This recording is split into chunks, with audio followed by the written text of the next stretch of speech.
magandang umaga sa atin lahat. Yes, tayo po lahat ay tumayo. Samahan nyo kami na magsamba at manampalataya sa ating Panginoon. Pero bago ang lahat, you have empty seats sa harapan nyo. Please move forward po. Kung meron po kayong mga empty seats sa harapan, it's okay to move forward. Fill those seats, no? And I think it's okay. Let's say hi. Say hi sa mga katabi natin. Let's say hi sa brother in Christ natin, sister in Christ na hindi natin nakita for the whole week. Yes. Sige po, pwede niyong kamayan, yung sa kabilang banda, sa kabilang gilid.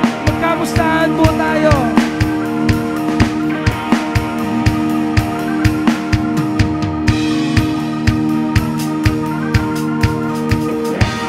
In Psalms 86, 9-12, it says, all the nations you have made will come and worship before you, Lord.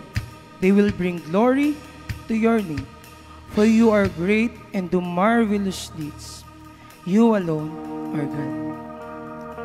Teach me your way, Lord, that I may rely on your faithfulness. Give me an undivided heart, that I may fear your name. I will praise you, Lord my God, with all my heart. I will glorify your name forever. God and Heavenly Father, Panginoon, maraming salamat for this morning. Thank you, Father God, for the love, the life, the hope, your blessings, your presence, Lord. We thank you for you show this nation, Father God, how great you are. And we thank you, Father God, for we are here and we're one of those nations na pinili mo upang sumamba, manampalataya, magtaas ng pangalan mo, Ama, sa aming buhay. And we give you all the glory, Lord God. We give you all the praise. In Jesus' mighty name we say,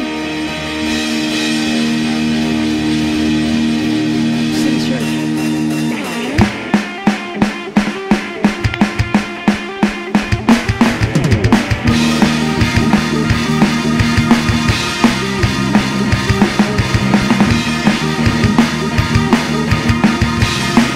Church, we sing this.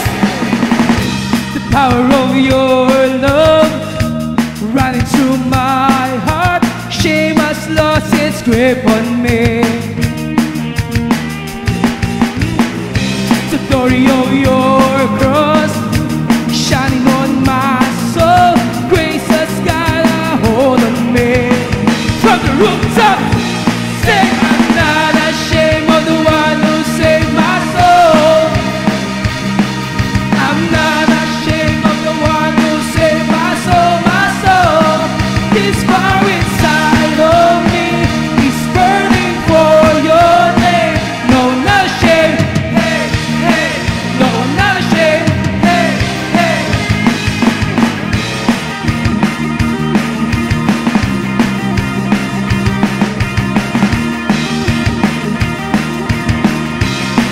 Now we say, the flame is getting stronger, the song is playing louder. We can hide this love away. There's nothing to fear now. Satan is in your bow. Jesus, take us all the way. From the rooftops, say I'm not ashamed of the one who saved my soul. I'm not ashamed of the one who saved my soul, my soul. This fire inside of me is burning for your name. No, I'm not ashamed, hey, hey. No, I'm not ashamed, hey, hey. Come on, church, we go like this.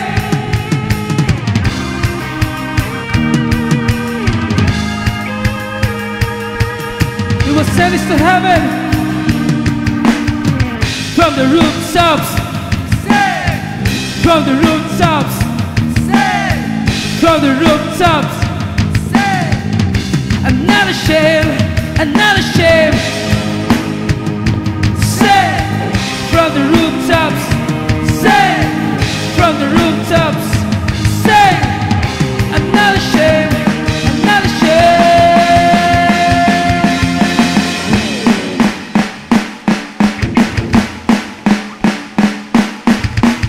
Church, you look at us. sing this loudly.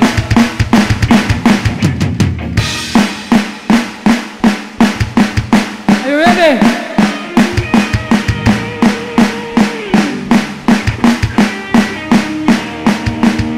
I'm not ashamed of the one who saved my soul. I'm not ashamed of the one who saved my soul, my soul. I'm not ashamed of the one who saved my soul. No, no, no, no. I'm not ashamed of the one who saved my soul, my soul. This fire inside of me is burning for your name. No, I'm not ashamed. Hey, hey. No, I'm not ashamed. Hey, hey. No, I'm not ashamed. Hey, hey. No, I'm not ashamed. Hey, hey, hey.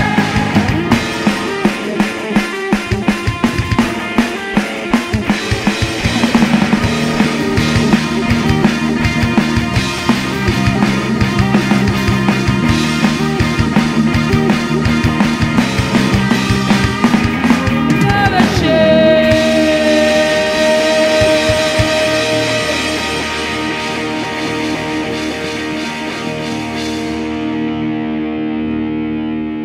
This church will be the city on a hill, burning brightly. Will be a light to the world, shining your glory. Not ashamed. Will be the city on a hill, burning brightly. Will be the light to the world, shining your glory. Church, you sing this.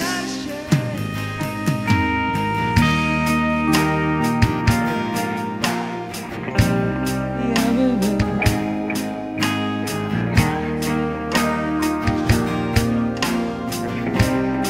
Come on, church.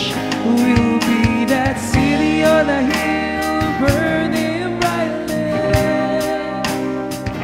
We'll be the light to the world, shining your glory. We're not ashamed. We're not ashamed.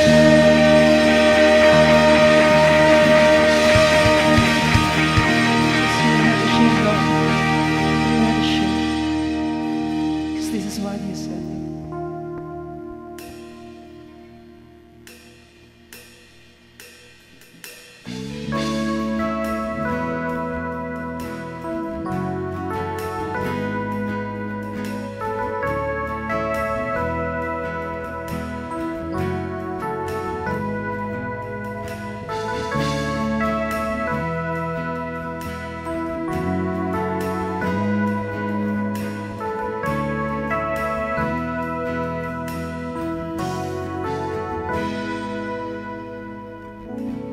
You said, as in you will receive whatever you need. You said, pray and I'll hear from heaven, and I'll heal your land.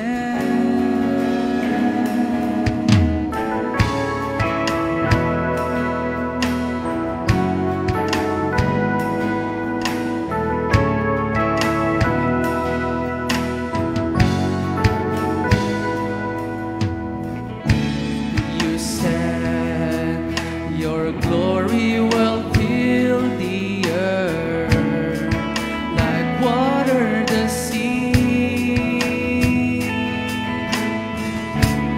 You said, lift up your eyes, the harvest is here, the kingdom is near. You said, I'll send, I'll give the nations to you, oh Lord. That's the cry of my heart. Distant shores and the islands will see your light.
give the nations to you, oh Lord.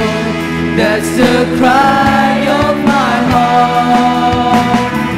Distant shores and the islands will see your light as it rises on us. You said, I said, I'll give the nations to you, oh Lord.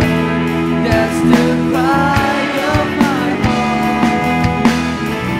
Distant shores and the islands will see your light as it rises on us.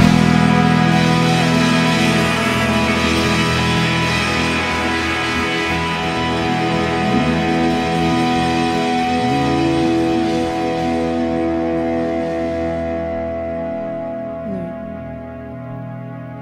let our heart ask this nation. For this nation and this city knows that you are God. You are the God of us.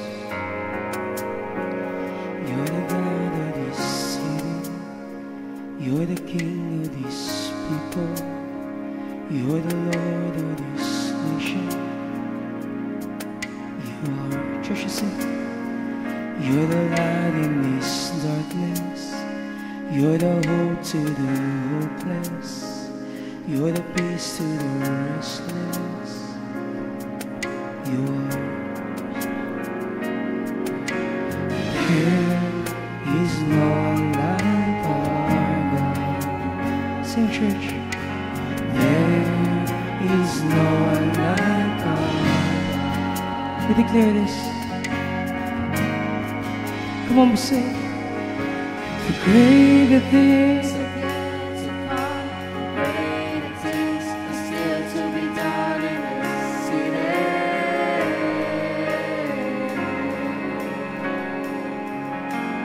Greater things are yet to come, greater things are still to be done in this city.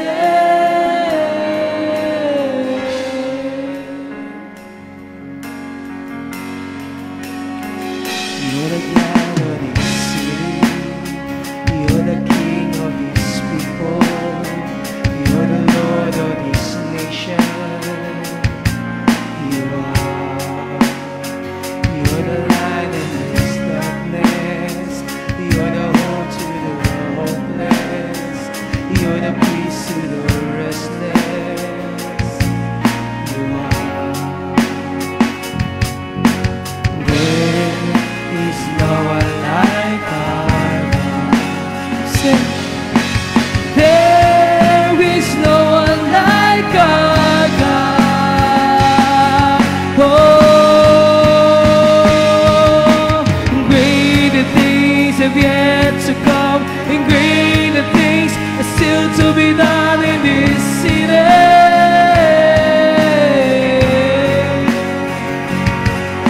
For greater things have yet to come, and greater things are still to be done in this city.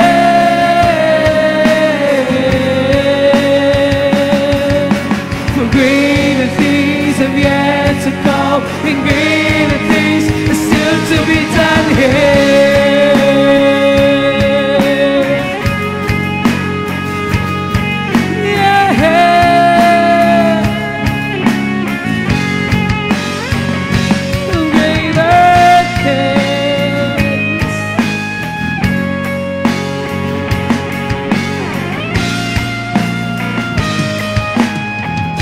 Churches sing this.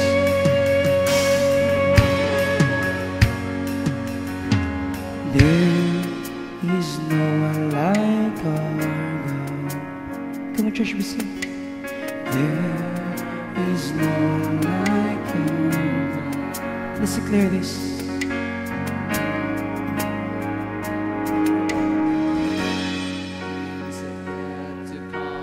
Greater things are still to be done in this city.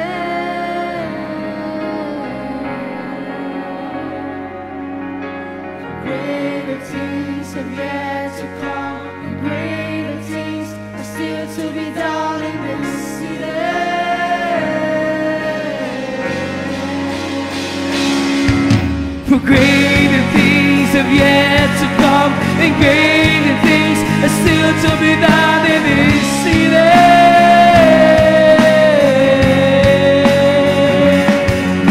For greater things have yet to come, and greater things are still to be done here.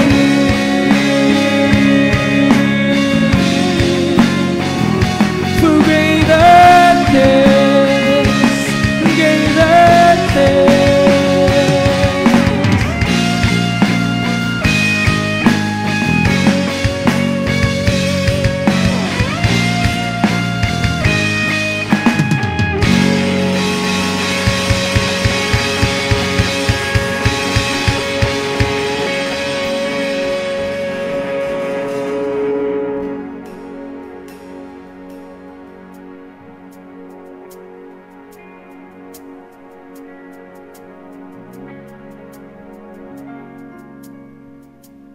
There is a river that brings joy to the city of God, to the sacred house of the Most High.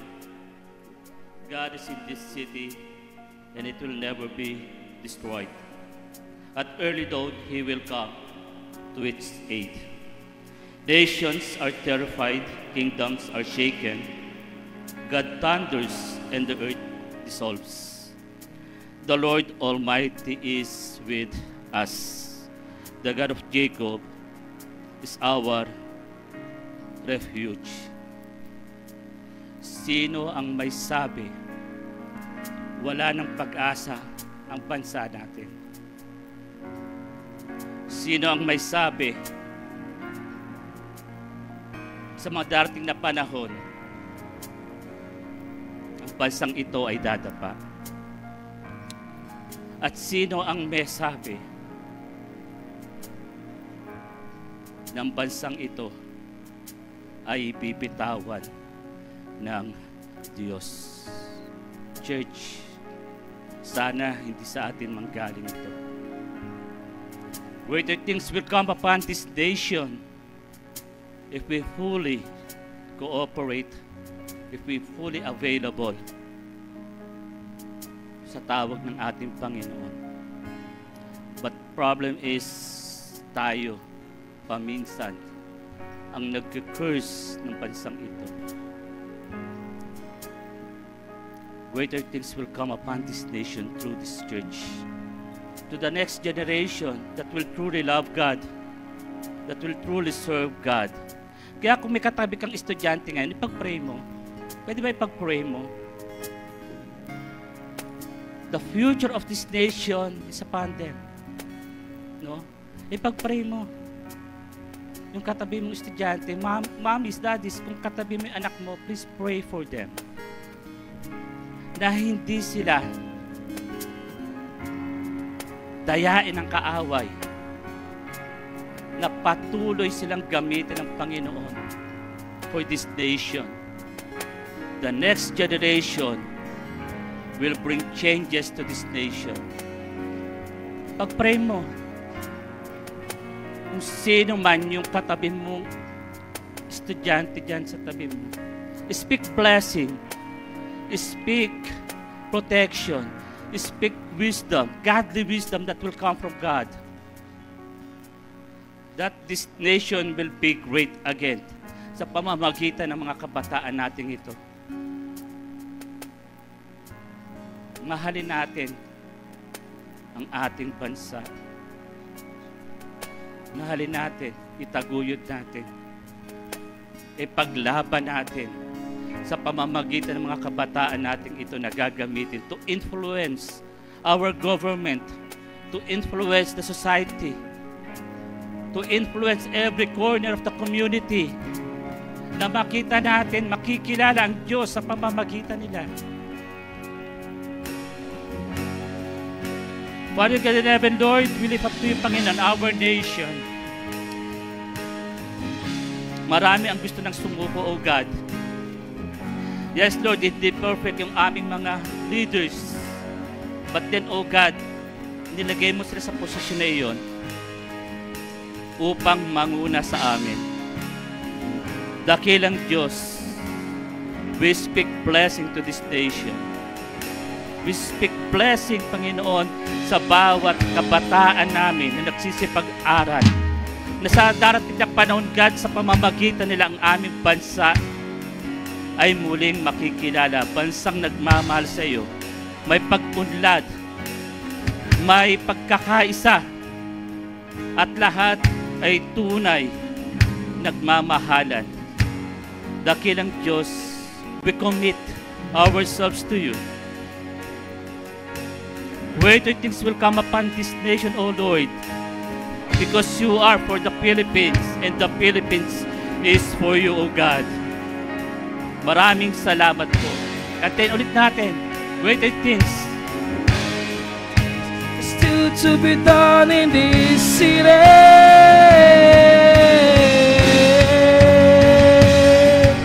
For greater things have yet to come, and greater things are still to be done in this city.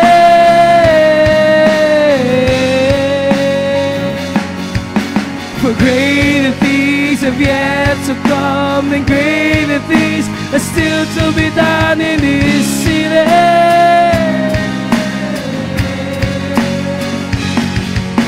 For greater things have yet to come, and greater things are still to be done here.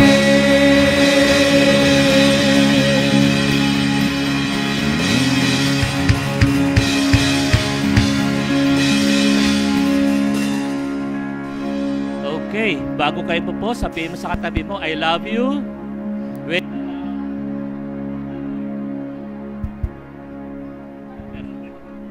Okay, thank you. Thank you, worship team. Indeed, may magagandang mangyayari sa atin next year. Okay? Full of uncertainty, but I believe, no? I believe that there will be breakthrough in every family. There will be breakthrough in every city if we only believe. Sabi mo sa katabi mo, naniniwala ka ba? Sabi mo, naniniwala ka ba? Naniwala tayo.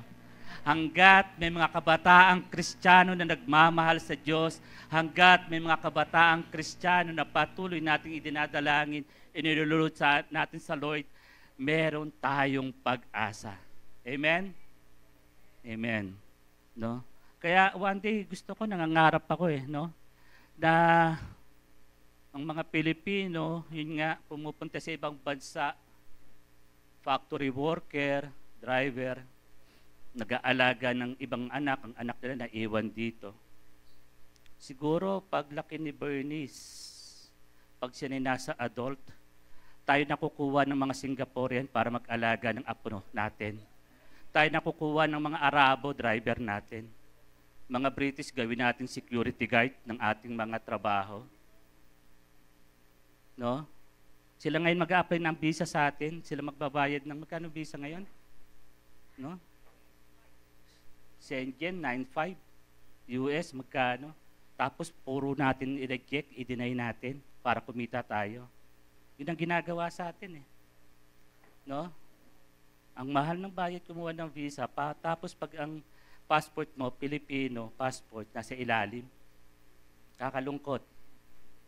Pero yun ang katotohanan, nakakalungkot pero hindi ako nawawalan ng pag-asa. Greater things will come upon this nation if we truly believe.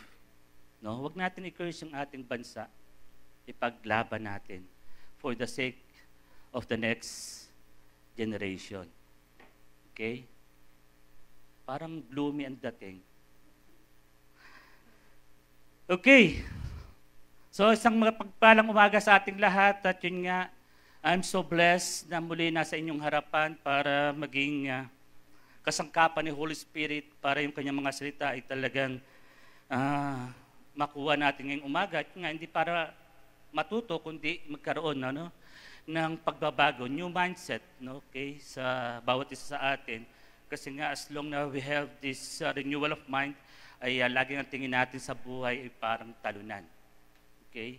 So lagi tayong magkaroon ng renewing of mind para lagi natin sabihin na tayo ay more than conqueror. I miss you, Tatay, Nanay Lai, no? Kuya Vlad, I miss you, pati si Ela Ate. No? I'm so blessed makita kayo malusog at punong-puno ng saya sa inyong mga labi. Sino pa yung mga naririto, mga na-miss ko? No? Ayan, yung tropa ni 3D. Pero si 3D, wala no? Wala si 3D. Si Ate Victoria, I miss you too. Stop. Si Kuya Noel. Ayun, yan, si Kuya Noel. Na-miss kita, na-miss namin ka, isang buwan. Ayan, siyempre si Andre din. Sila Andre. So, tuloy tayo. Last week we talked about yung the gospel is for all nation, no? At dun nga nakita natin na ito ay unstoppable. Tayo po ay for the whole year, tayo ay nasa Book of Acts.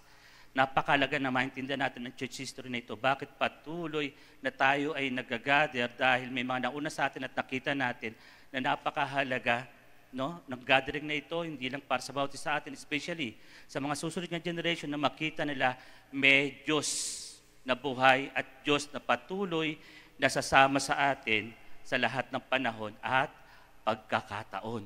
No, hindi lang sa mga panahon na ikaw ay masaya na Diyos ng Lord, sa panahon na ikaw ay medyo may pinagdaraanan, may challenges, still we need to understand na kasama natin ng Lord. Kasi ang pangako niya naman sa atin, hindi na tayo alisin doon sa sitwasyon na yun, but tayo ay sasamahan niya. Okay? So, part 2 ng ating preaching o yung ating message last week ay gawin natin ngayon. Last week, we talked about Acts 10 verses 1 to 8. Ngayon po ay 9 to 23. Ayan. Para po sa ating mga kapatid na wala last week, balikan natin yung Acts 10, 1 to 8. No? Anong sabi ron in 10 verses 1 to 2? Okay, sa Tagalog, basahin natin. May isang lalaki na taga Caesarea, Cornelius ang pangalan niya, kapitan siya ng isang grupo ng mga sundalo na tinatawag na batalyon ng Italy. Religious siyang tao, sumasamba siya sa Diyos, pati ang buong pamilya, tumutulong din siya sa mga mahirap na Diyos at lagi siyang nagpe-pray. So nakita natin dito, si Cornelius is not a Jew, no? not Jewish, not Christian, pero siya ay isang hentil na kumikilala sa Diyos na lumikha ng langit at lupa, kumikilala siya sa Diyos ng Israel. Kakaiba. No? Siya ay isang Roman military official at siya ay isang centurion. Ibig sabihin, under his command, mayroong mga 100 soldiers under his command. At nakita natin dito, siya ay isang taong nananalangin, tumutulong, no? Ano pa? Napaka-religious niya, devoted siya sa ating Panginoong Diyos na sinasamba ng mga Hudyo, na kahit siya ay nasa Caesarea, ito ay isang parte, bayan ng Judea, na ngayon ay hindi bansa, siya ay probinsya dahil sila ay sinakop ng Roma, no? At yung kanilang governor nga nasa Caesarea, naka-stay, pero nakikita natin dito, nakilala ni Cornelius ang Diyos ng mga Hudyo. At dahil nga sa kanyang pagiging matulungin, siya ay pinarangalan ng ating Diyos dahil sa nakikita ng pagtulong sa mga kanyang mga kababayan. So talagang ang Diyos ay hindi natin sabihin na natutulog o bulag sa mga ginagawa nating mabuti. No? Kaya nga in Galatians, no, sabi roon, do not tired of doing good. In due time you will reap a harvest. Galatians 6:9. No, kahit na ang sinusukli sa iyo kakaiba, hindi ka tanggap-tanggap, pero patuloy tayong gawa ng mabuti kasi dating yung time na ire-reward ka ng Panginoong Diyos, hindi dahil sa ginawa mo sa kanila, kundi yung patuloy mong pagmamahal sa Kanya, kaya mo ginagawa yun. Kasi hindi mo magagawa yun kung hindi mo mahal ang ating Panginoon. Mahirap gawin yun. No? Ikaw ay gumagawa ng mabuti at ang kapwa mo ay iba'y sinusukli. Kung wala kang pagmamahal sa Lord, kung wala kang puso na katulad ni Kristo, mahirap yun. Kaya ang nire-reward ng Panginoon, hindi yung paggawa mo, kundi yung puso mo na naka-align sa puso niya. Kaya mo nagagawa yun. Ayun ay resulta ng iyong relationship sa Diyos na kinikilala mo. Kaya ka nakakapagbigay ng tulong, kaya ka nakakapagbigay, no, sa mga nangangailangan. Resulta ng iyong pagmamahal sa Lord kasi nakita mo, maski ikaw sa sarili mo ay minahal ka ng Diyos kahit hindi ka kaibig-ibig.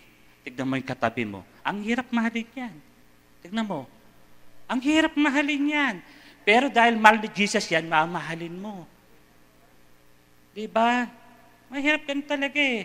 Kaya napakahalaga na makita natin talaga, ang gusto natin ay maging katulad ni Jesus. So, Acts 10, verses 3 to 4, ayun nga, habang si Cornelius ay nananalangin, on the 9th hour o 3 p.m., meron siyang isang pangitin o isang vision. No? May isang anghel na nagsabi sa kanya na, ikaw ay pumunta sa lugar ng Joppa at hanapin mo si Simon Pedro na nakatira kay isang Simon din na ang kanyang trabaho ay ng mga balat ng hayop, no? Nagpapatuyo at ginagawang mga kung ano-ano. So, ang sabi pa ng anghel, siya ay tinawag na Cornelius. Very personal. Pag ikaw tinatawag ka sa pangalan mo, di ba para bang nakakakilig? Di ba para bang may significance? Ikaw ay importante. Maliban na lang pag asawa mo tumawag sa'yo, Narciso. Iba yun, di ba? Pag asawa tumawag, parang iba eh. Parang nagkakaroon ka ng nervous breakdown. No? Tapos buong pangalan pa, Narciso. Ang tawag. Parang, pero pag iba pag tinawag ang pangalan, tapos hindi mo kilala, biglang tinawag ka, saka muna. Kakaiba to. No? Para bang, sino itong taong ito at tinawag ko sa napaka-personal. Kaya nagulat si Cornelius na sa kanilang pag-usap ng anghel, siya ay tinawag. At nakita rin natin dito, natutuwa ang Panginoon sa mga matutulungin, sa mga mahirap. Natutuwa siya. Ipinasabi niya sa anghel. Then Acts 5-8, sabi naman doon, yun nga, pinapunta siya sa Joppa para puntahan si Simon Pedro. At hindi lang siya basta nakinig sa anghel. Ang ginawa niya, right there and then, may kinausap siyang dalawang servant niya together with another soldier na nananampalataya rin sa Diyos ng Hudyo, pinasamahan niya. So nakita natin dito, hindi lang siya isang devout believer of God, even yung kanyang mga nasasakupan, ang kanyang household, ay ipinapakilala si Kristo, ang Diyos, hindi pa si Kristo, ang Diyos ng Israel. Na isang Gentile, no? Kaya kung nagagawa to na isang Gentile na katulad ni Cornelius, tayo rin naman, hindi tayo Ebreyo, hindi tayo Hudyo, tayo rin naman na kumikilala sa ating Panginoong Diyos, ay nararapat na bawat tahanan natin ay makilala na Diyos na makapangyarihan sa lahat. So, can you imagine isang Roman official, no? Ando doon sa Caesarea, part ng Judea, ng mga nakatira ay mostly Jew. Ang tingin sa kanila, demonize sila. Kasi nga, ito yung nag-o-oppress sa amin. Wala kaming kalayaan. Pero siguro kay Cornelius, iba ang tingin nila kasi nga si Cornelius ay nananampalataya sa kanilang Diyos. That's why God heard the prayers of Cornelius. Kasi nga, siya isang right man, ang tawag nga sa kanila ng mga Hudyo, sila ay mga God-fearer. Pero hindi sila totally, no, Hudyo. Okay, kinikilala sila na sila ay kumikilala sa Diyos nila, pero hindi pa rin sila accepted because of the rituals na kailangan ay madaanan nila at yun nga, yung isa pa ay yung circumcision para sila ay tanggapin na kasama nila na maging Hudyo. At siya rin ay nakapakinig ng tamang boses, nagkaroon siya ng right information para magkaroon ng clear direction at dahil doon siya ay kumilos, siya ay sumunod at pinatawag niya si Simon Peter na ang totoo hindi niya kilala. Hindi niya kilala. At ang totoo nga, nagbigay pa yung address. Ang angel, sabi ng angel, ando doon siya sa Joppa, no? Ay isang one-day journey sa ibaba ng iyong tinutuluyan na Caesarea. So, may address pa. Although yun nga may address, pero hindi ito kilala ni Cornelius, pero siya ay sumunod. Kasi ang sabi, may sasabihin kay Simon Peter na ipapasabi sa kanya. Kaya nga dito sa ating part ng ating message, pag-usapan natin yung conversion of Peter. Okay? Conversion of Peter, Acts 10:9-23. So nakita na natin yung background ng ating pag-uusapan ngayon, na pinag-usapan natin last week. So ang ating takeaway, okay, paki-abante, ayan. Lahat ng magaganda, basahin ito. Huwag ka nang tumingin sa iba, ikaw yun. Huwag lang ng ibang maganda, ikaw yun, ikaw na yun. Basa lahat ng mga babae.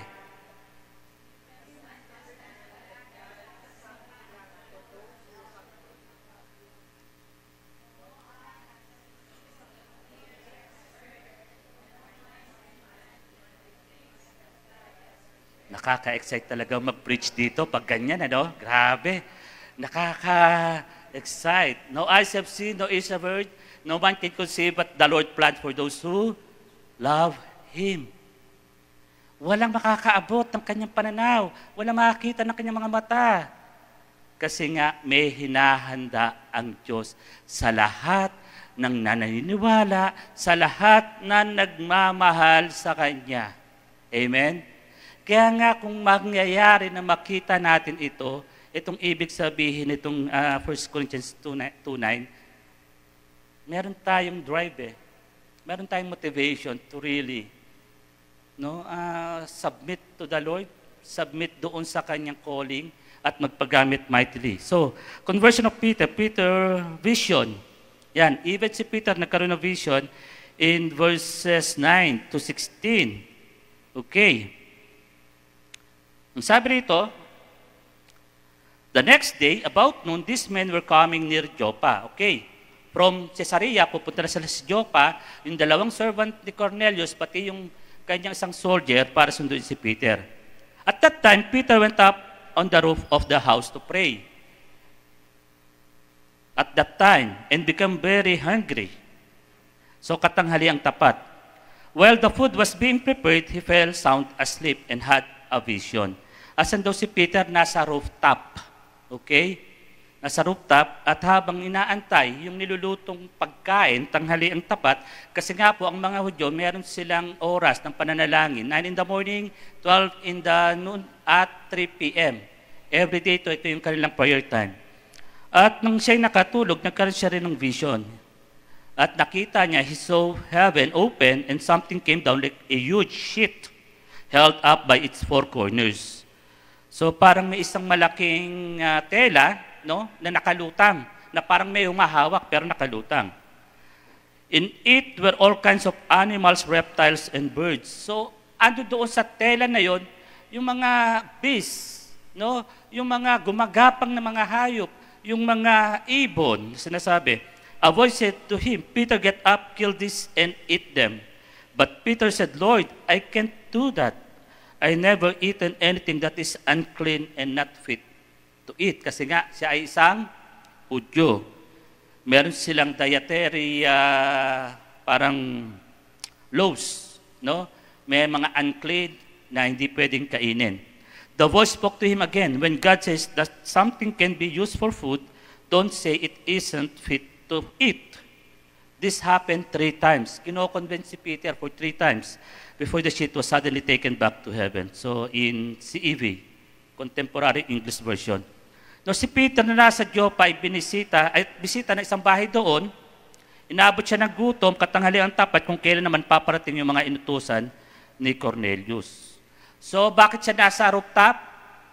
Nag-aantay ng pagkain.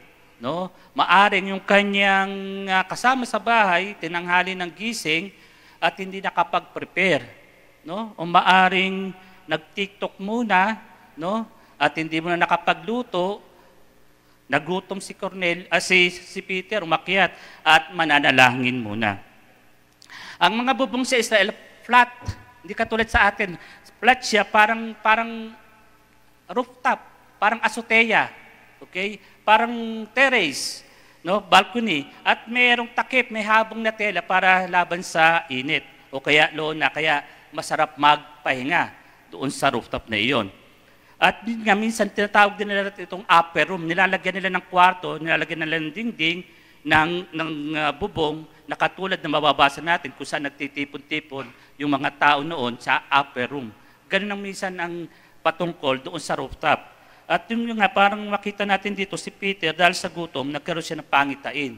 No vision tungkol sa pagkain. Ano ba yung vision? Hindi naman siya isang panaginip eh. Kasi andun ka pa rin sa sarili mo, pero parang iba ang nakikita ng, hindi rin imagination. Pangitain eh. Parang totoo na hindi totoo. Parang ganun. Pero tayo kasi mga Pilipino, pag nagutom talaga tayo, nawawala tayo saan? Sa vision. Diba? Iba magutom ang Pilipino, lalo't pagkanin. No? Nawawala. Minsan, nagwawala pa nga.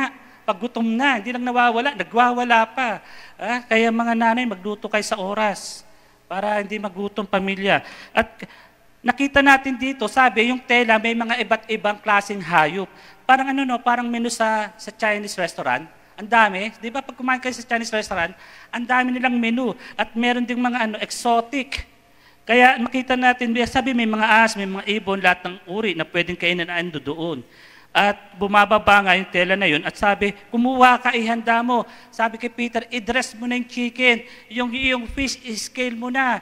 Gumawa ka ng paraan at do something and eat them. Pero sabi ni Peter, teka muna, naku, hindi ako pwede kumain yan kasi yan ay unclean, bawal po sa amin yan. Bawal kumain ng mga unclean food dahil sa kanilang mga kultura bilang isang Hudyo. Ang mga gentle lamang kumakain niya, mga hintil lamang kumakain ng mga hayop na yon. So, para bang sinasabi ng boses, teka nga, magdahan-dahan ka magsalita. Kasi 3 times nag-uusap sila. Para bang dahan-dahan ka na magsalita, pag sinabi ng Diyos na pwedeng kainin, kainin mo. No? Hindi ito dahil sa tradisyon nyo o sa batas nyo, kundi ang Diyos ang batas. Parang ganun kasi 3 times. Siguro nagkakaroon sila ng dialogue. Kasi nga, pilit pinapakain, pinapakuha, pero si Peter ayaw talaga dahil sa mga kanilang tradisyon. So ano bang naging meaning ng vision na ito, ang kahulugan ng vision? So habang si Peter ay nag-iisip, naintindihan niya na merong ipinapagawa ang Diyos. Although hindi pa ganun kalinaw. No? Hindi pa ganun kalinaw. Alam niya merong message ang God sa kanya through that vision. At pinag-iisipan niyo, habang pinag-iisipan niya ito, nakikita niya, teka muna, ano kayang ibig sabihin nito? Ako isang Hudyo, alam ng Diyos na Hudyo ako, hindi ako makain ng ganito. Bakit pinapakita niya sa akin ito? At yun nga, may kumatok. No? May kumatok sa gate at sumilip siya mula sa taas, nakita niya, ayan na yung food panda, yung pinadeliver ko. Ang tagal kasi magluto na itong kasama ko. So nakita niya, kanla niya, may food grab, gano'n. Pero pagkita niya, 2 Gentile at isang Roman soldier, ang Roman soldier laging naka-uniforme po yan. Hindi yan lumalabas ng bayan ng hindi naka. Kitang-kita niya at pinuntahan niya at nagulat siya na ito nga ay mga tao na ang hinahanap ay siya. No, siya ang hinahanap. So dito niya napansin, 3 tao, 3 beses siyang kino-convince na kailangan ang kanyang pananaw, ang kanyang mindset ay ayusin. Kasi nga, iba ang tingin nila sa mga hindi Hudyo, non-Jew. Sila ay mga Gentile. Hindi lang nga sila second-class citizen. Sila ay no class. Ang tingin ng mga Hudyo. Kasi nga sila yung bansang pinili ng Diyos. Okay? So, nakita niya itong mga taong ito at doon niya na-express ng kanyang kaalaman yung kanyang pangitain. Naitigil na niya ang tinatawag na barrier between the Jews and the Gentile, especially yung ganitong mga attitude. He need to go out of his way para hindi na maging kasuklam-suklam ang tingin ng mga Hudyo sa mga Gentile na ito na naniniwala rin sa Diyos ng Israel. Okay? So, ito yung kanilang mga problema rito. God gave Peter a vision showing that the time had come to stop treating Gentiles as if they were unclean animals. So it's the issue of not animals na kakainin. It's the issue of yung pagtanggap mo sa mga tao na hindi mo katulad na Hudyo. Okay? Hindi issue rito yung mga animal na nakita niya ron, mga hayop na pwede niya kainin. Ito ay symbolism na tinatawag. Kaya nga hindi alam ni Peter sa panahon ngayon kung ano yung pork silog. Bawal yung hainan si Peter ng pork silog, ng bak silog. No? At hindi siya pwedeng hindi niyo pwedeng inggitin niyo ng mga tinatawag na lobsters and crabs and shrimp. Hindi niya papansinin yan. Kasi yan ay madumi sa mga Hudyo. No? Wala siyang idea dyan sa mga yan. No? Kung bibigyan siya ng American breakfast, bacon, hash brown, tapos meron pang corned beef, di balang magutom siya kaysa kainin yung ihahanda nyo. Ganon sila kadeboto sa kanilang mga tradisyon. So God uses His hunger to teach him about the Gentiles. Ginamit ng Diyos ang kanyang pagkagutom para mabago ang tingin niya sa mga Gentile. Okay? In verses 17 to 20, ang sabi doon, okay, paki-adjust. Mga lalaki, basa, mga pogi. 3, 2, 1.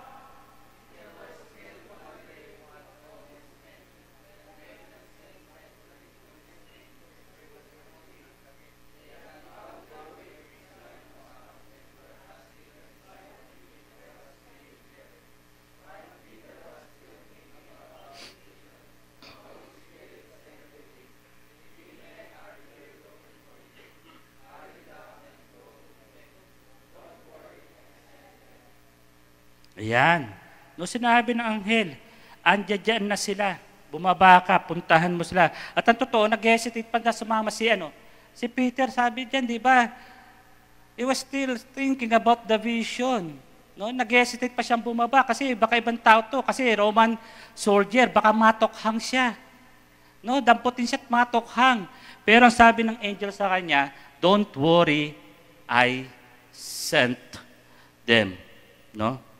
So at this point, no, si Peter ay bumaba, hinarap ang kanyang mga bisita, at dito nga nakita natin siya na hindi na siya nag-hesitate to be in association, to makasama itong mga Gentiles na ito kasi alam na alam niya yung kanyang pagsabi na ayoko Lord, kumain niyan.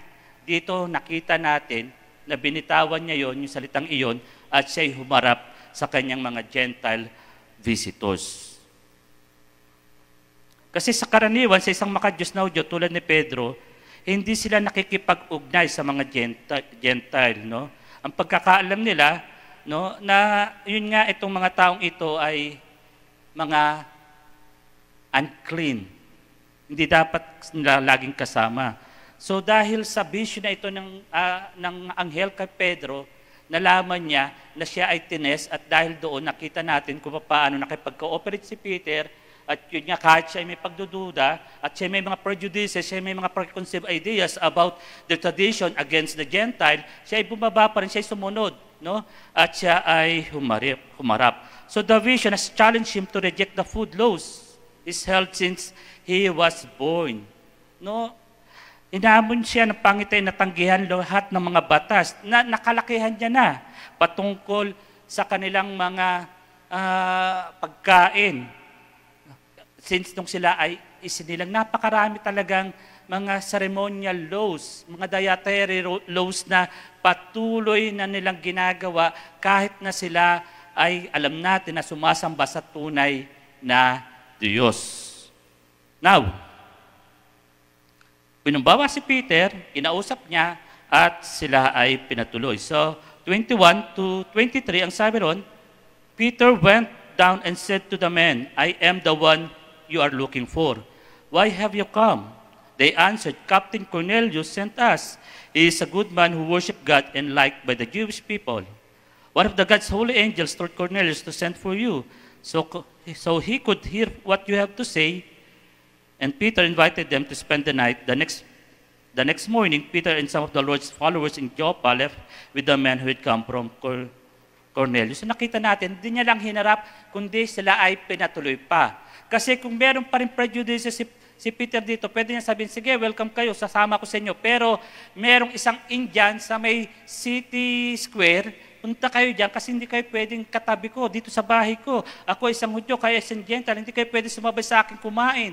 Kasi ibang pagkain nyo, ibang pagkain ko. Pero nakita natin dito na bago ang kanyang pag-iisip, pinapasok niya at siya ay naging hospitable sa kanyang mga bisita. No? Kaya, laking pagbabago, kaya nga na-convert si Peter.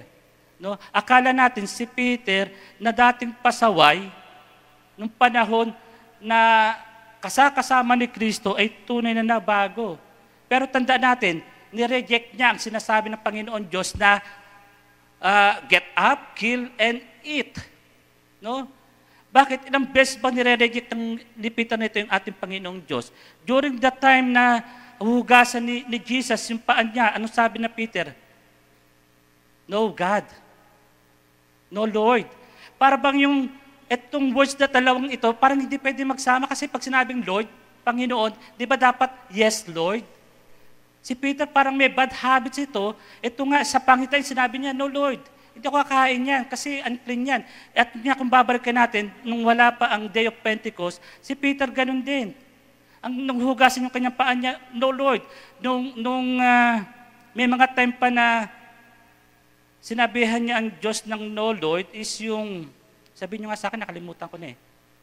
Diba? May time pa na talagang dire-reject niya, sinasabi niya, no Lord. No? Pero yun nga, ito, sinabi niya to after the Pentecost na kung saan the Holy Spirit filled him, no? Filled him. Tapos, bakit ganito pa rin ang kanyang ugali? Meron pa rin resistance. So, the same Peter na noon, before the dwelling of the Holy Spirit, the same Peter na naririto ngayon, na pinag-usapan natin, iisa pa rin, hindi naman nabago.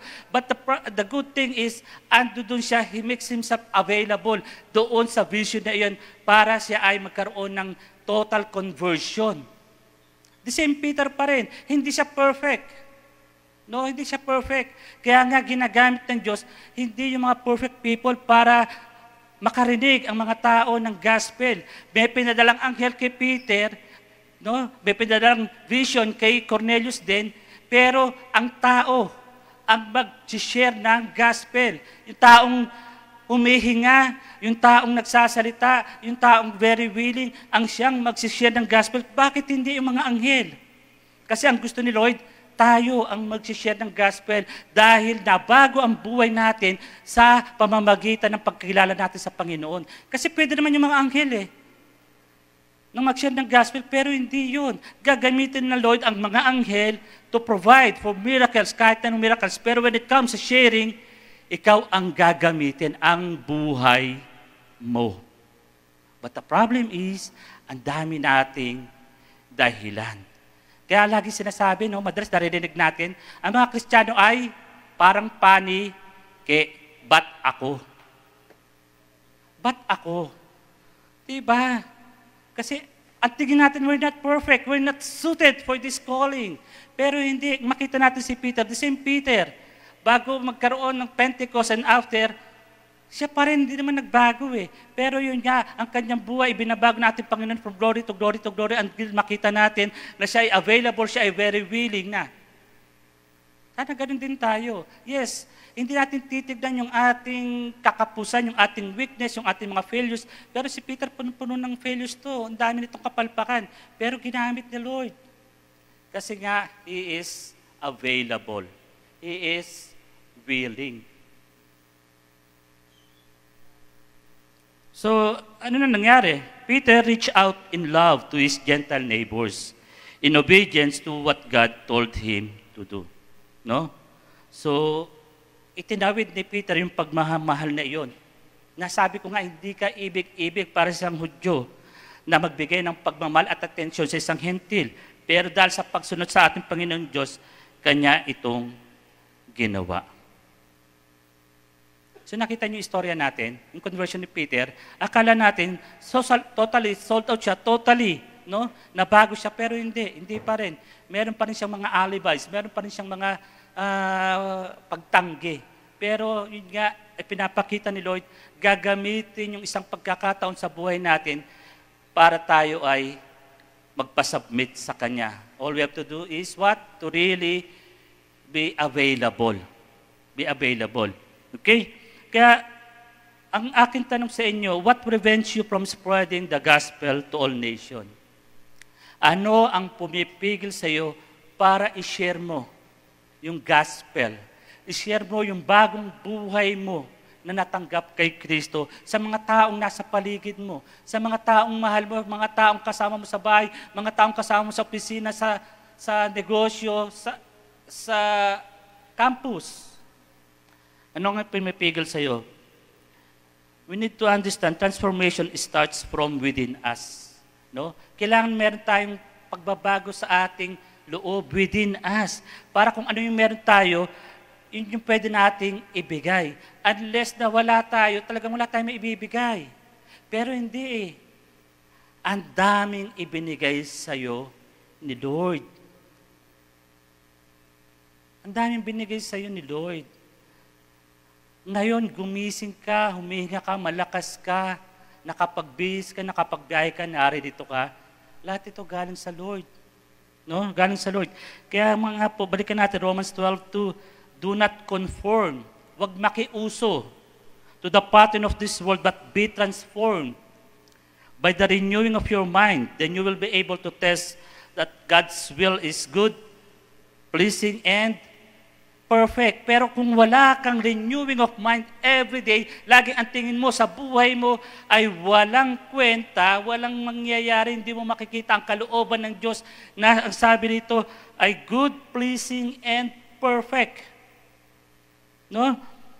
Transform, parang metamorphosis. Ito yung ginagamit saan? Sa pag-develop, diba, ng isang butterfly from egg to larva, tapos pupa to full-fledged na butterfly. Ibig sabihin, ang metamorphosis, wala ka nang babalikan. May development, may growth, may promotion, wala nang balikan. Hindi pa pwede yung butterfly babalik saan? Sa pupa o sa larva. So, ang ginamit dito ng Bible is yung metamorphosis in original term na ibig sabihin ay ayun yung ating pagbabago sa ating kaisipan. No? Para nang makita natin na talagang tayo ay binago ng Lord. I can relate to the story of Peter, no? Na makita natin dito sa Scripture. Na very important ito. Si Peter na, yun nga, sabi ko sa inyo, may mga series of failures siya, series of kapalpakan, pero the Lord Jesus always lifted it up, no? Tinataas siya lagi. At each time na may matutunan siyang maliit na bagay, unti-unti lumalalim yung kanyang pananampalataya. Ito nakikita natin kay Peter eh. Marami siyang realization, unti-unti siya ay lumalalim yung kanyang pananampalataya. At nagsisikap din naman siya ng gusto na maging katulad ni Kristo. Pero ang kadalasan nga, hindi niya maintindihan. Nahihirapan siyang intindihin. Especially nga, yung ating binasang vision. So, ang kanyang problemang ganito, minsan ay nagiging dahil ng kanyang pagkabigo at ng kanyang mga failures. Kasi nga, hindi siya natututo sa mga, minsan sa malilit na bagay, para bang ang hirap niya maintindihan ang sinasabi sa kanya ni Jesus. At yun nga, parang sa buhay din natin, di ba? May mga dumarating na parang ang hirap intindihan. Lord, Christian naman ako, sumusunod naman ako, bakit hindi ko maintindihan? Bakit parang lagi akong nadidito sa up and down ng buhay ko, ups and down ng buhay ko, parang hindi ako magkaroon ng breakthrough, hindi ako magkaroon ng momentum. Ano ba ang problema? Di ba? Ano yung problema? Pero, alam nyo ba, di ba, na ganito yung buhay natin eh. At yun nga, wala naman talagang pumupunta rito sa Sunday ng worship na may perfect faith. No? Wala eh. Kasi nga, perfection will comes when Jesus, no? When Jesus will take us back. Walang perfect. Wala pa. Yes, we have this little faith, katulad ng Peter. Nung siya ay nasa bangka, at nakita niya si Jesus, at sabi niya, Jesus, lalapit ako sa iyo. Sige, lumakad ka dyan sa tubig. Kaya lang, dahil siya ay nabasa ng malakas na ulan, ng ambon, at dahil malakas ang alon noon, yung kanyang faith, naging dahilan para siya ay lumubog. Kaya sabi ni Jesus, no, little faith. And then we have this great faith, yung isang centurion o isang tatay din. Nang sabi, Lord, sabi mong gagaling yung anak ko. Kahit di mo napuntahan, gagaling. Ano nangyari? Gumaling. At the same time, nakausap niya si Christ. Nung pinuntahan niya, same time, nakausap niya na sinabing gagaling, gumaling. That's great faith. But the perfect faith na katulad ng kay Abraham, ibibigay mo yung nag-iisa mong anak, nahirap yun. Nahirap yun. Total surrender ka. Pero hindi mo nga maibibigay pag hindi mo kilala ang Diyos na nangako sa iyo, katulad kay Abraham, ng anak mo, sindami ng bituin sa langit, sindami ng buhangin sa dagat. Kaya kaya niyang ibigay. Kasi alam ni Abraham, pag ibibigay niya sa Isaac, may pangako ang Diyos. Marami siyang ibibigay. Ang problema, ayaw natin bumitaw sa anumang hinahawakan natin, kaya hindi natin nagagawa yung pinapagawa ng ating Panginoon. Patuloy natin pinanghawakan, Lord, ito na lang yung meron ako eh. Ito na lang, Lord. Para bang yung sa Acts 3, di ba yung pulubi doon sa labas, sa colonnade, ng templo, napadaan si Peter at si John. Sabi, di ba, palimos, dala-dala yung kanyang, hindi alkansya, yung lata niya. No? Ang sabi, tuwan-tuwa siya ng pagdaan ni Peter at ni John. Itinaas pa yung lata, uy, inituan ako. Inaalog-alog niya. Pero walang binaba. Sabi ni Peter, ibaba mo yan. Silver and gold I have none, pero I will give you what you need. No? Anong sabi? Tumayo ka and walk. Ano yung binigay sa kanya? Bagong mga hita, bagong lakas ng hita. Pero yung pilay na ito, yung nupo na ito, patuloy niyang hinahawakan for the longest time. Yung kanyang buhay. Yung kanyang lata, kasi alam niya, yun ang magbibigay sa kanya ng buhay. Kaya nung nakita niya si Peter and John, pinipilit niyang magbigay sa kanya, pero iba ang binigay. Kundi isang bagong lakas ng binti niya, siya ay nakalakad. So ganun, meron tayong mga pinanghawakan sa buhay natin, ayun ang nagiging hanap buhay natin. Na hindi natin mabitaw-bitawan, na hindi natin alam, greater things will come for those, ano sabi? Who love Jesus, no eyes have seen, no ears have heard, no man can conceive. Hindi natin mabitawan kasi hindi natin talaga kilala yung ating Panginoong Diyos. At yun nga po, napakadaling ma-stuck dito sa buhay na ito. No? At iisipin mo na parang sabi mo, dito na lang ako. Wala nang mangyayari sa buhay ko. Parang sinasabi natin, ito na yung dulo. Nakapag-isip ba tayo ng ganon, mga kapatid? Na parang gusto mo na mag-quit, parang wala nang pag-asa. No? At alam natin, dito sa atin dito ay ganitong ang kaisipan. At napakaraming opportunities that we need to let it down. No? Katulad nung mama na yun na lumpo na kailangang bitawan niya yung kanyang alkansya. Kasi nga sabi ni Lord, I still lot for you to do in your life. Marami pa akong gagawin sa buhay mo. Bitawan mo yung dapat mo nang bitawan. Pero anong isasagot mo? Ano kayang isasagot mo pag dumating yon? Lord, wala na tapos na, di ba? Di na kaya, Lord, kaya hanggang dito na lang ako. Lord, sabi ng doktor, hindi na ako gagaling Lord, talagang yung addiction na to, Lord, di na ata ako makakabitaw kasi talagang nakakapit na sa akin. No? Parang ito yung ating sasagot na parang, Lord, hindi ko na matanggal yung problema ko sa aking character, doon sa aking galit, yung anger problem ko sa puso ko. Madala akong sumiklab. Kasi ito na yata ako. Ito yung madalas nating sinasabi, pero yun nga paano natin maririnig yung boss ng ating Panginoon na meron siyang gagawin sa pamamagitan natin kung ito ang madalas nating sinasabi. Katulad ni Peter, ang dami niyang dahilan. 3 times. Kinoconvince siya, pero hindi niya ginagawa kasi nga because of their tradition. At ang madalas na pumipigil sa atin yung ating pag-iisip. If you think you reach your limit, maniwala ka hanggang dyan ka na lang. Pag inisip mo na hanggang dito ka na lang, hanggang dito ka na lang. Kasi ikaw na ang naglimita sa sarili mo. No? Ikaw na ang nagbigay ng limit. So, bitawan na natin yung ating pinanghawakan and let's have a new mindset, no, church? And start to heed the call of God, yung kanyang boses. Bitawan na natin. Kasi pag hindi natin bitawan, hindi mapapabilis yung plano ng Panginoon sa atin, yung ating mga destiny at purpose na binibigay sa atin ng Panginoon. Mapapatagal eh. No, mapapatagal katulad dito. Kung hindi tinanggap ni Peter yung vision na iyon, hindi niya papapasukin yung mga gentle na iyon kasi nga against their tradition. In Matthew 9:29 sabi doon, then he touched their eyes saying, it shall be done according to your faith.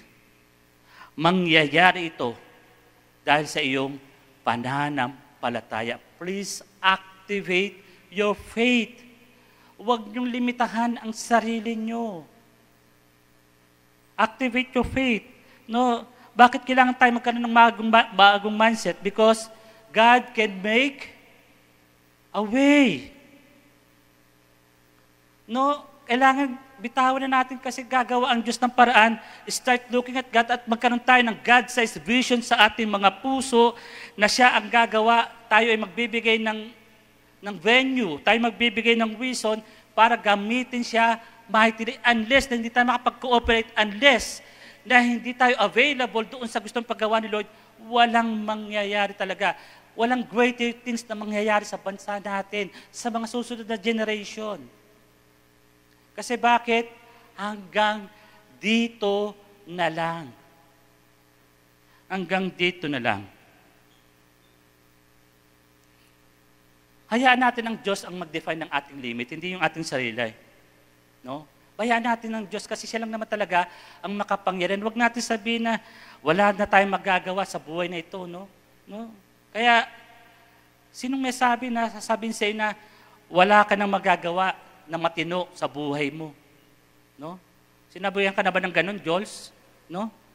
Wala ka nang magagawang matino sa buhay mo, pasaway ka talaga eh.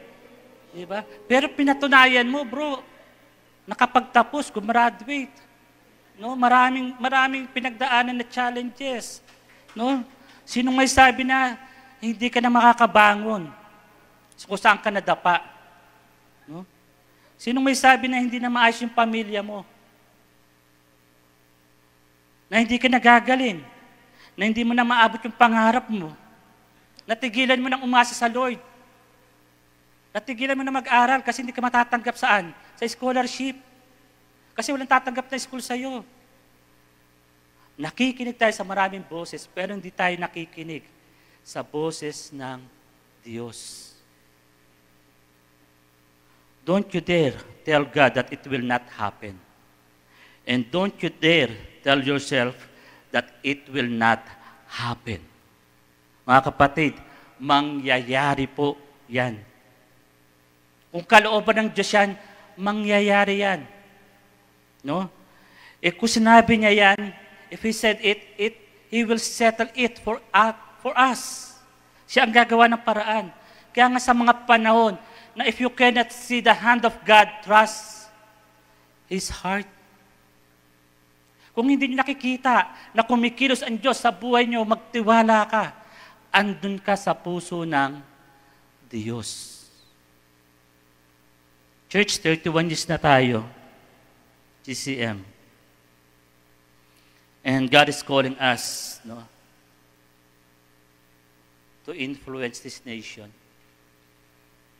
by going and making disciples.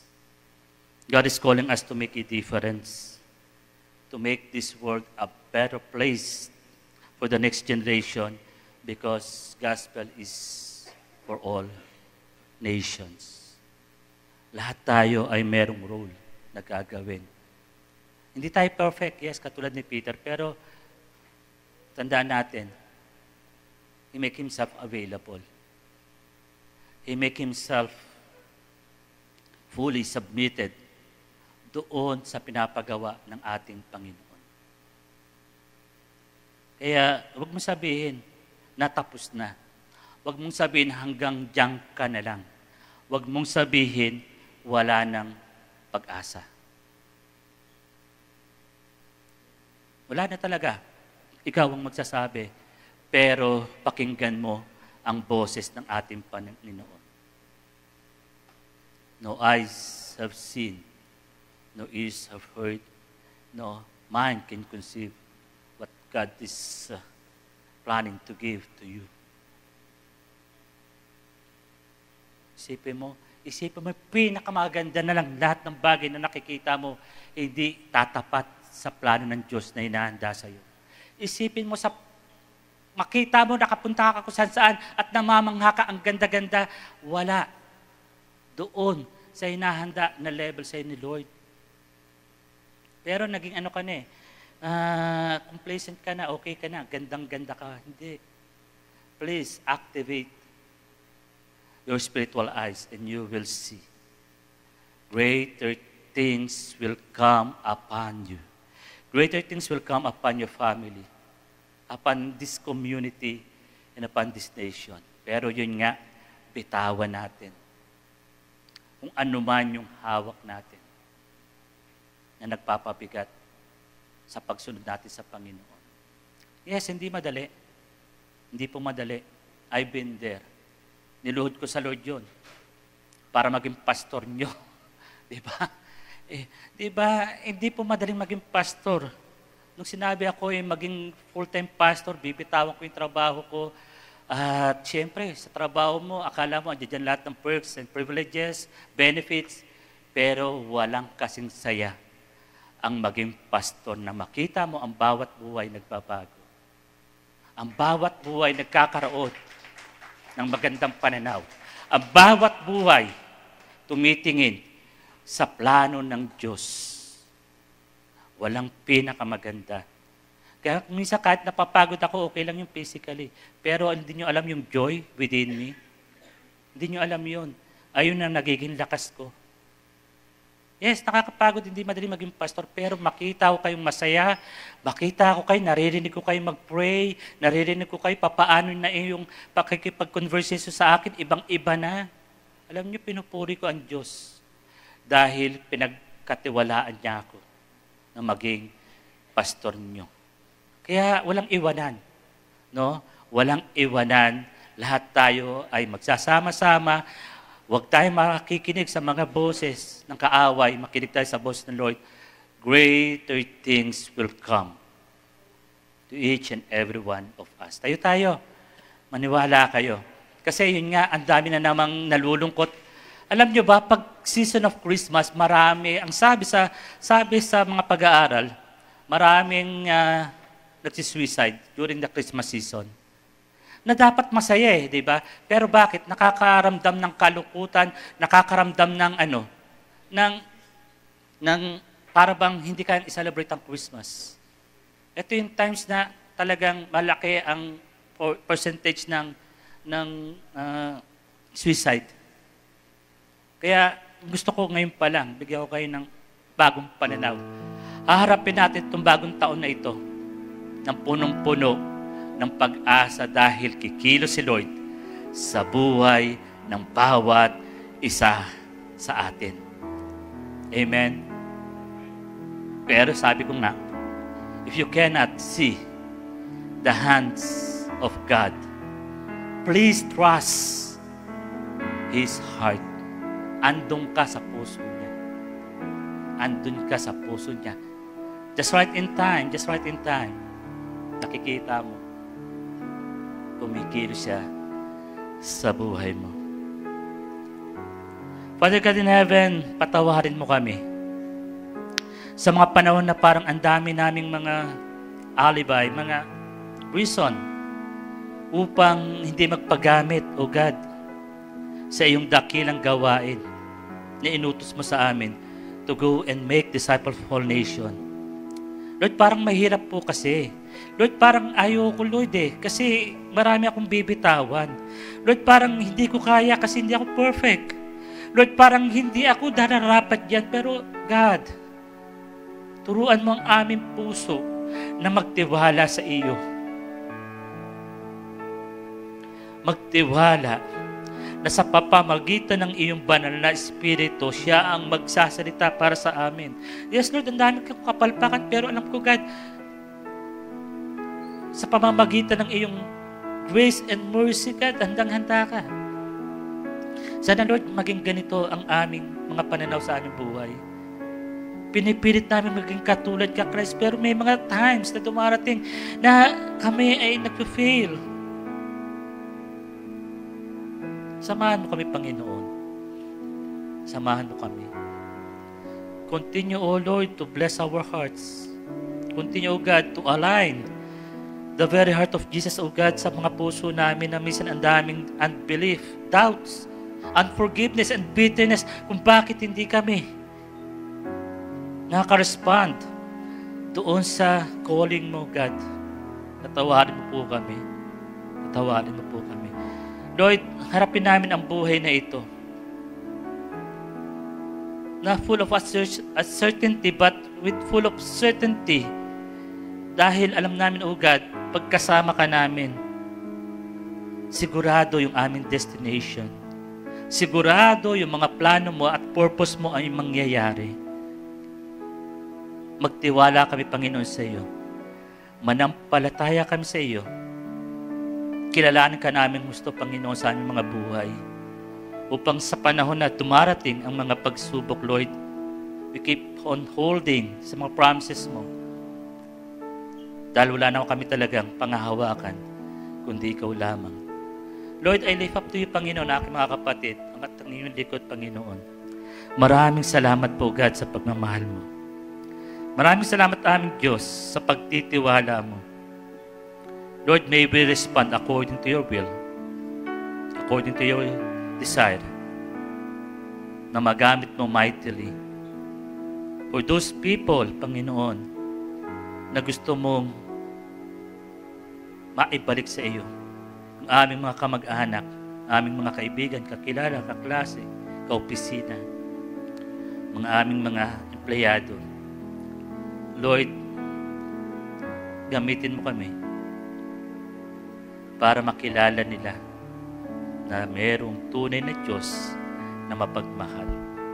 Maraming salamat po, aming Diyos. Pinupuri ka namin sa umagang ito. We love you, Lord, and thank you for loving us first. In Jesus' mighty name we pray. Amen. Amen.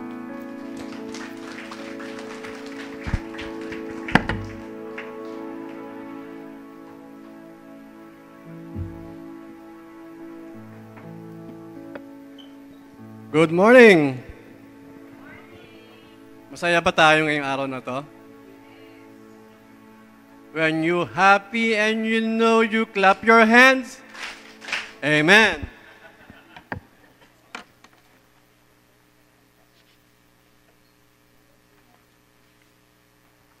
Pakibukas po natin pakilabas natin yung mga cellphone natin, please. Ano kayo mahiya? Minsan nga, nagme-message si pastor, nasa labas yung mga cellphone nyo. Eh. And if you have your Bible with you, kindly go to Luke chapter 24 and verse 30. Luke chapter 24, verse 30. Sabi po dito, joining them at the supper table, Jesus took some bread and gave thanks. Then he broke some off and gave it to them. So, we do our communion in remembrance of Him. So what do we remember? His sacrifices, His crucifixion, right? Because in Matthew chapter 27, verses 17 to 30, and Luke chapter 22, verse 7 to 38, yun ang palagi natin makikita na Last Supper sa Bible. Jesus knew that He would be crucified, and He gathered all His disciples to break bread with Him. And they were all sad. We are all sad. Why do we need to remember this event? Because His sacrifices and crucifixion gave us a new life. We have forgiveness, reconciliation, and eternal life. So, why do we need to feel sad? In the Bible verse that we read, the same breaking of bread happens, but this is after the resurrection. Ibig sabihin, ginawa pa rin nila yung breaking of bread when Christ resurrected from the dead. So, we need to be happy. We don't need to feel sad. When you're happy and you know, you clap your hands. So how do we remember Him right now? Let's refer to our verse. Joining them at the table. Jesus desires fellowship and hospitality.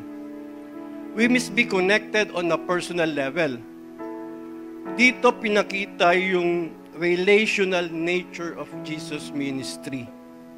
He sought to connect with people on a personal level, to know them and to be known by them. Jesus took the bread and broke it. It signifies His role as our provider and sustainer of life. He remains actively involved in our lives, providing our needs and sustaining our faith. The act of taking the bread signifies His ongoing presence and care. Remembering Him means we need to put trust in Him. Trusting Him is accepting that His love is unfailing, unchanging, and unconditional. Jesus gave thanks and gave it to them. Jesus set an example to have a thankful heart. Remembering Him means that we have to express our gratitude for His love and blessings He provides. Remembering Jesus means sharing our resources, our time and talents, sharing the message of love, reassurance, which can only be found in Christ alone. Now, our prayer for this morning, before we partake the bread and drink from the cup, is to remind us that we need to have fellowship with one another, to be accountable for each other's faith, to be a source of support and encouragement for spiritual growth, to rely on Jesus completely, believing His promises, that His love is unfailing and remains constant. It is freely given to all who believe in Him, regardless of our past mistakes or shortcomings. To fill our hearts with thankfulness for all the blessings that flow from our love, from His love. The gift of eternal life, peace, joy, guidance. That we have to be reminded that God is an all-knowing God. And we have to develop trust and be receptive to His faith. Let's take the bread and drink from the cup.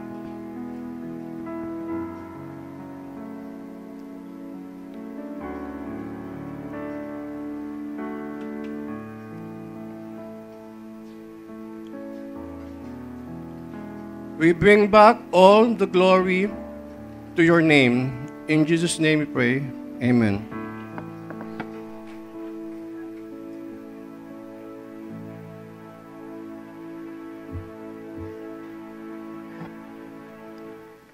Yes. Let's have a clap offering from the Lord. Okay. Ganun na lang yon yung clap offering nyo. Clap offering lang yan. Yan. Diba? Clap offering na ibibigay natin kay Lord eh. Hindi pa ganun kalakas. I really thank the Lord kung yung greatness na sa amin. And alam ko ang bawat isa rin sa inyo na naririto. Yesterday, we celebrate Dana's birthday. And grabe talaga yung ulan. May baha and everywhere. And grabe yung mga visitors namin from South. Grabe yung binigay nilang happy sa amin. Kasi yung ulan na yon ay nakapunta pa rin sila. Kasi tinetext na nila ako na babalik na lang kami kasi baha na po, hindi kami makaano. Pero ang sabi ko, hiningi ko to sa Lord na maging safe lahat ng makakarating lahat. So sabi ko, okay lang po yan, hanggang 5 o'clock pa naman po ang party. Yun na lang yung sinasagot ko. So I really thank the Lord dahil nakapunta rin po sila ng safe at nakauwi po sila ng safe. Ayun po. Ang dami po natin ipagpapasalamat sa Lord.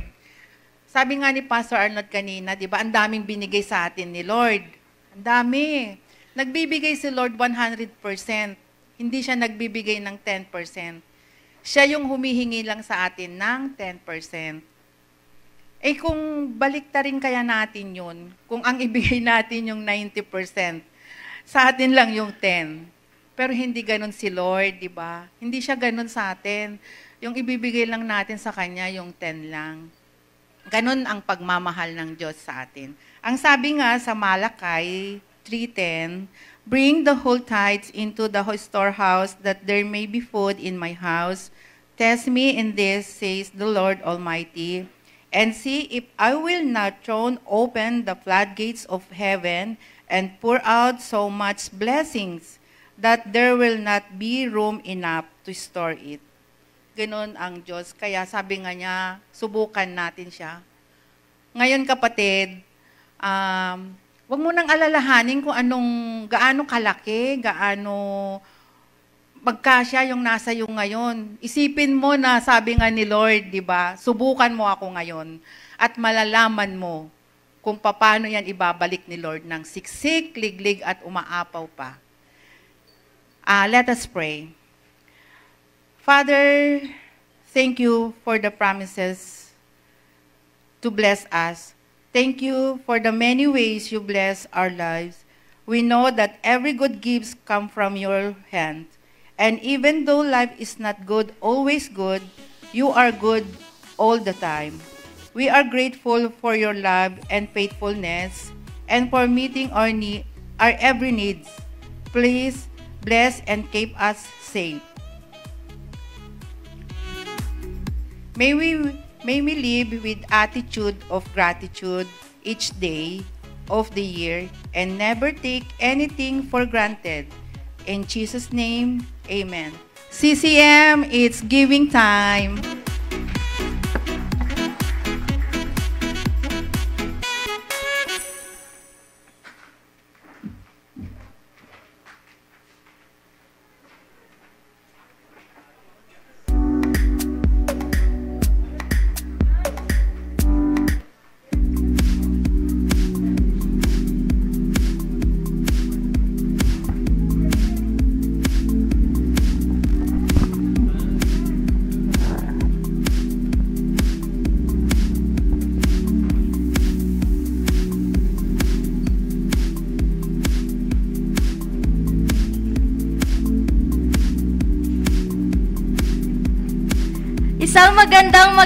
Isang magandang umaga po sa ating lahat. Yes, di ba?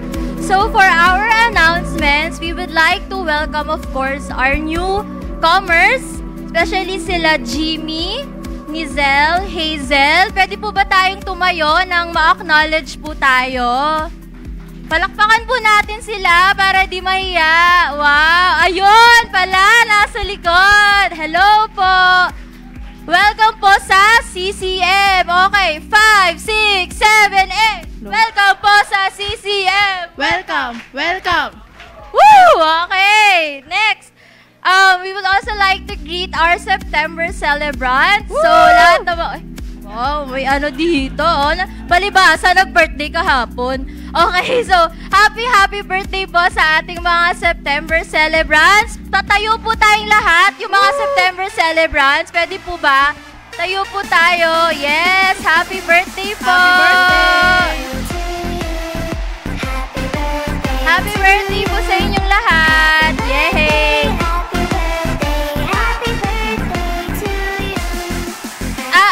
si Kuya Noel po, birthday niya po today. Tama po ba? Happy birthday po! Happy birthday! We would also like to invite, especially the kabataan later, ang YG event natin for our graduation. So, lahat po ng mga graduate ngayong 2023, we would like you to stay for a small celebration and para ma-acknowledge yung pag-graduate ninyo ngayong taon. So, yon. Moving up, college graduates, masters. So, kahit ano pang graduation yan, please stay after the service po.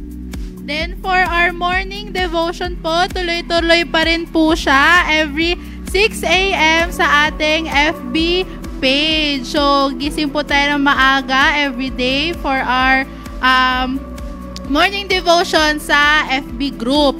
Then, on our Bible reading po, makikita natin yun sa ating website. So, meron daw mga different versions ng Bible. So, pwede kayong mamili doon. Then, for our life group every Thursday. So, attend po tayo ng life group every Thursday. Then, next po, we would also invite you to join our small groups. So, inaanyayahan ko din tumayo ang ating mga magaganda at gwapong small group leaders. Sila Kuya Michael, Kuya Darwin, Kuya Aga, Ate Che, Kuya Saya, Kuya Kit, Ate Alaysa, Ate Ginaline, Kuya Alec, Ate Be, and yours truly. So, kapag po gusto nyong join ng mga small groups, lumapit lang po kayo sa kanila, approach them, and kakausapin po kayo, huwag kayong matakot sa kanila, hindi nangangain, promise. yes, and of course, meron tayo mga ministry. So, unang-una dyan, ang dance ministry. Yes, so, woo! Yeah. So, ako po yung may handle nung dance ministry, and we are looking for other members, especially na merong big event sa October. So, we really need dancers na committed, sumayaw kay Lord. Hindi kailangan na magaling. Basta gusto nyong sumayaw kay Lord, go. Sumali lang kayo sa dance ministry. Then, sa worship team, meron din tayong mga tinetrain na for our instruments. And, lalo ang kailangan talaga ng trainee ay ang keyboard, dahil kailangan na daw may kapalit din daw dapat yung keyboard natin. Kailangan magpahinga. Ayan, so naghaharap sila ng mga trainees. So, and then we have, of course, our Sunday school. So, tuloy-tuloy pa rin po ang online and dito sa ating church, ang Sunday school. So, every Sunday may online sa YouTube. Then, dito naman po ngayon doon sa ating Sunday school room, meron din po tayo. Then, of course, yung mga ushering. So, yung mga ushers, naghahanap din po sila ng pwede mag-join sa kanilang ministry.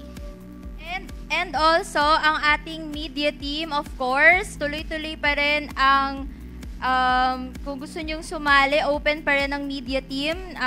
And also, ang technical team natin na si Ate Che and si Kuya Alec ang nagha-handle. So, lumapit lang po kayo sa kanila if may mga knowledge kayo na gusto nyong i-share and to offer to our Lord para gamitin kayo ng ating Panginoon to share our skills and talents. Also, join our network. So, we have men, women, and young couple, and of course, ang kabataan, ang youth goals. Also, and ongoing pa rin po ang Church Worship Hall Fund. So, ayan po. Ayan. Meron po tayong second batch of Alcansya doon sa likod. So, big help po yan. And those po sa mga nakakuha na po ng Alcansya, please confirm po kay Tita Erna para lang po ma-double check yung listahan. Nasa po si Tita Erna. Asan na yung maganda kong tita? Tita Erna, wala. Asan Ayun. siya? So, ayan. And nasa likod po yung mga Alcansya natin. So, kung meron na, kung napuno nyo na yung isa, kuha pa kayo ng isa pa para mas lalong ma-bless ni Lord. Tama, amen to that. And also, in addition to our Worship Hall Fund, we would also like to promote this t-shirt. So, pahawak ako. Ayan. So, if you want to avail this t-shirt, pamain na lang po. Char, hindi. Lumapit po kayo kay Sister Mayet. Sister Mayet. And, Sister... kay Daddy Emil na lang daw pala. Kay Daddy Emil, para po sa t-shirt. So, 150 pesos lang po tong t-shirt na to. And it comes with different colors, white, black, gray, blue, red, and pink. So, 150 pesos lang. And kapag pwede na kayong kumuha ng t-shirt ngayon, tapos kahit next week na daw bayaran. And maganda rin po tong pang Christmas gift this coming holiday season. O, diba? So, maganda po to. And ang mas maganda dito, lahat po ng proceeds nito, 100% will go to our Worship Hall Fund. Amen po ba yun? Diba? Okay, so bumili na kayo. Maganda to, diba? So, yun lamang po sa ating announcements. Magandang umaga po sa ating lahat ulit. Ako na lang din. Okay. Lahat daw po ng September celebrants, pumunta po tayo dito sa harapan para po makantahan tayo ng happy birthday. Yes. Oy, Dana, dito ka. Happy birthday.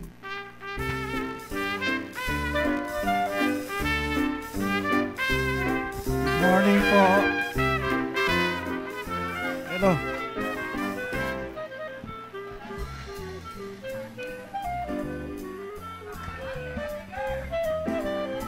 Parang mabagal. Kantahan kaya natin ng isa. Happy birthday to you.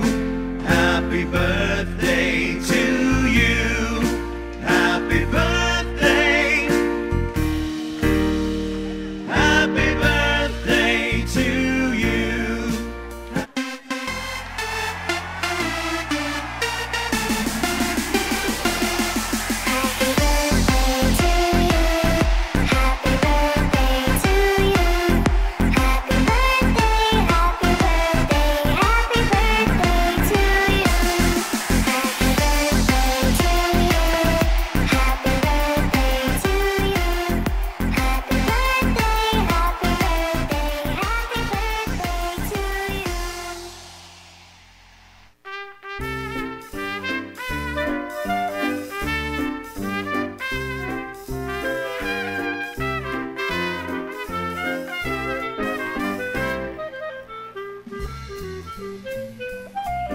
Hello. Tumayo po tayong lahat at i-extend natin yung hands natin. Sabayan po niyo ako sa panalangin. Okay? Okay. Bago po tayo manalangin, ay blow muna natin yung cake. 1, 2, 3.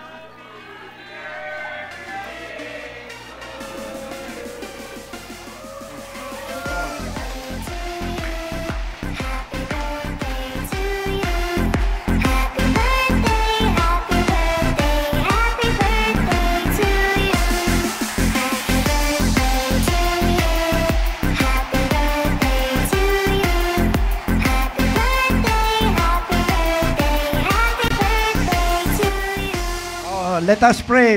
Pero bago tayo manalangin, dahil mababait kayo, kinantahan nyo sila, mayroon po tayong food mamaya.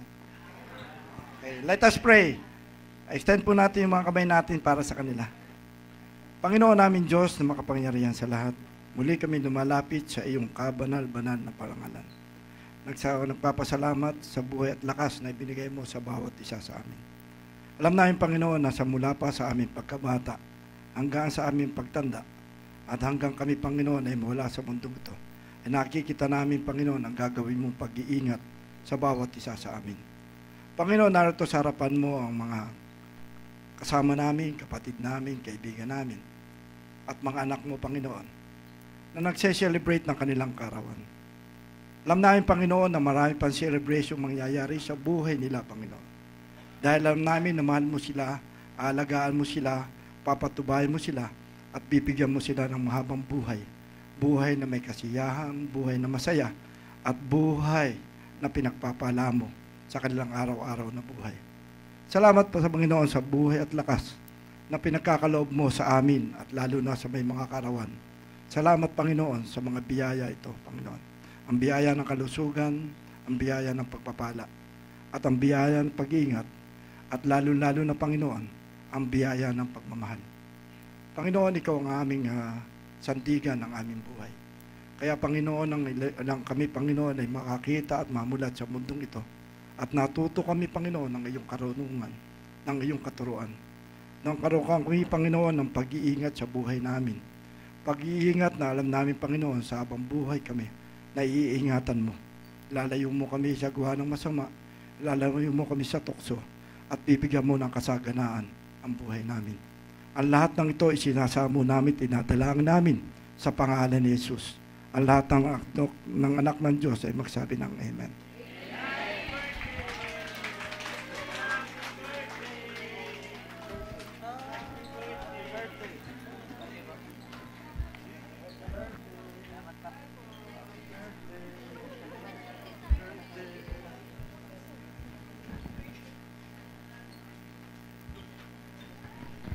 Okay.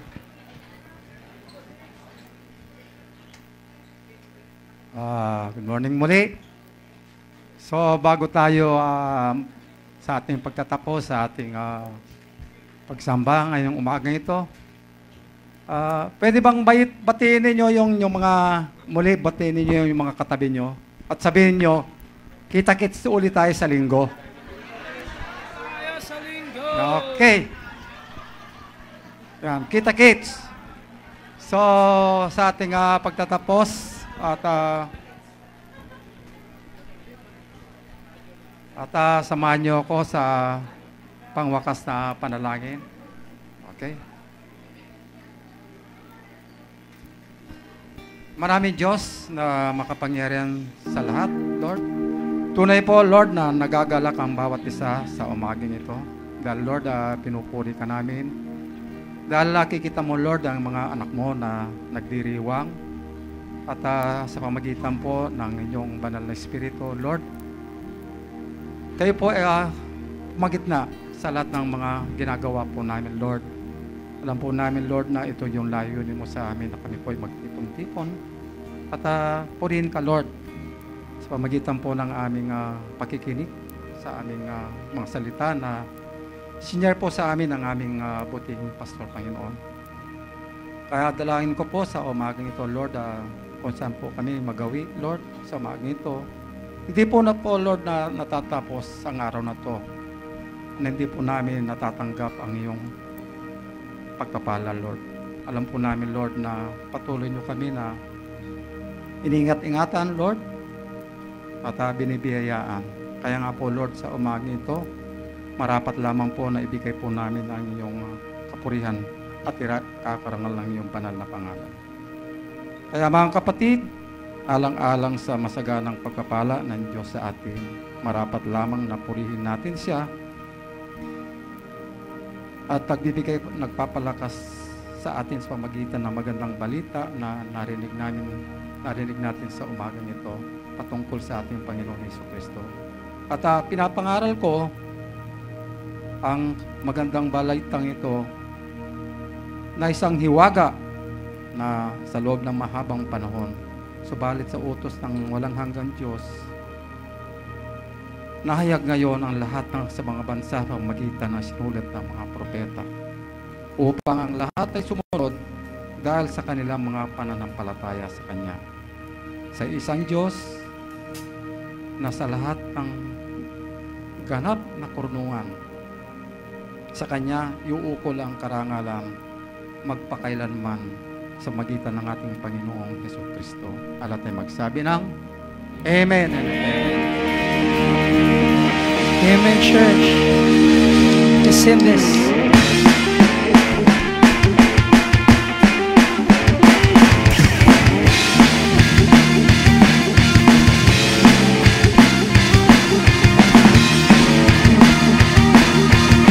Cheshire, power of your love running through my heart. Shame has lost its grip on me. The glory of your cross shining on my soul. Grace has got a hold on me. From the rooftops, sing, I'm not ashamed of the one who saved my soul. I'm not ashamed of the one who saved my soul, my soul. This fire inside of me is burning for your name.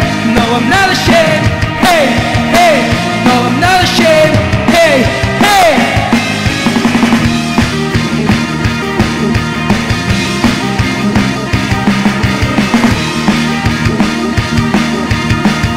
See, church, the flame is getting stronger. The song is playing louder. We can hide this love away. There's nothing to fear now. Satan is in your power. Jesus, take us all the way. From the rooftops, sing, I'm not ashamed of the one who saved my soul. No, no, no, no, I'm not ashamed of the one who saved my soul, my soul. This fire inside of me is burning for your name. No, I'm not ashamed. Hey, hey, no, I'm not ashamed. Hey, hey, not ashamed of the one who saved my soul. I'm not ashamed of the one who saved my soul, my soul. This fire inside of me is burning for your name. No, I'm not ashamed. Hey, hey, no, I'm not ashamed. Hey, hey.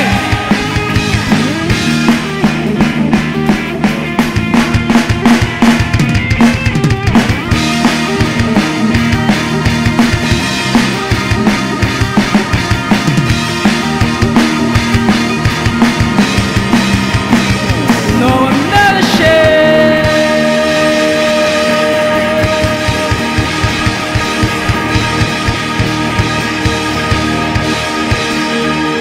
Church, see you next Sunday.